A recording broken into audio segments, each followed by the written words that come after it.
What kind of volatility, what do we need to price in right now when it comes to taxes? Well, I think that it is very likely that the taxes don't go up. Personally, I think this human infrastructure piece that has the tax raises in it right now is only 30% likely to pass.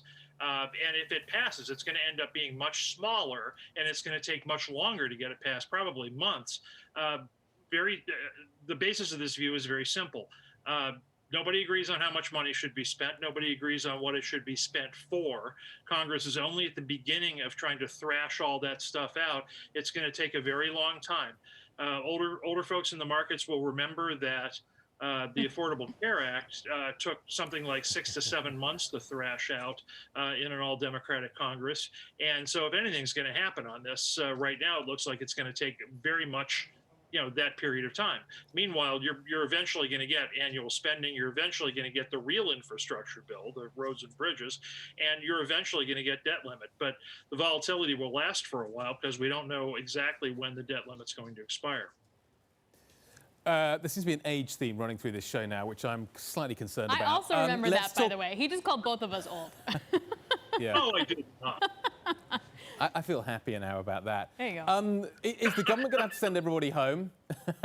Is the government going to have to send everybody home while we sort this out? I'm wondering how we can tease everything apart. I'm wondering what's going to happen with the debt limit and whether or not ultimately we're going to be able to sort that out quickly enough while all this stuff is going on. I think that, let me try to give you a timeline on this. I think this takes at least the next 6 weeks. The estimates about when the debt limit needs to be dealt with range from the beginning of October to mid-November.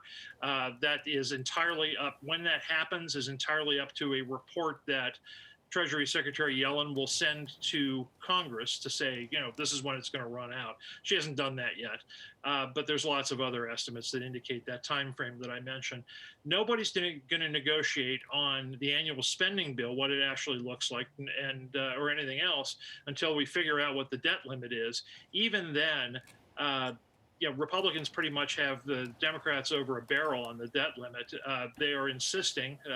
Senate Majority Leader McConnell specifically is insisting that if Democrats want to do that and want to pass another $3.5 trillion worth of tax raises and all the rest that they need the debt ceiling for, they're going to have to do it on their own. So, this is really going to get squeezed here in the next 6 weeks, I think. Well, also, what's going to get squeezed at some point, President Biden's going to have to make a decision about who's going to lead the Fed. Quickly, what are the odds of Jay Powell keeping it at this point? Because he has to horse trade with the progressives, for example. Right. I think that Powell's likelier than not to be reappointed. But I will say this. Biden, I think, is going to end up having to disappoint the progressives on the $3.5 trillion human infrastructure piece. He always looks for other things to give them, prominently including personnel. Gary Gensler's there. There's a bunch of all the people at the Federal Trade Commission are there, in large part as gives to progressives. So I think there's a greater than likely chance that, or I think it's likely that Powell gets reappointed, but I would not dismiss the idea that somebody else gets put in Powell's place largely as a sop to progressives. So I think markets need to watch out for that. Just, I should be wrapping up here, but do you have a timeline on that? Does he wait and see how the other stuff transpires before he makes that decision? He's supposed to do it this fall. He can wait wait until Powell's term expires. There's a lot of wiggle room for the president there. Whether he or not he chooses to exercise that is another question.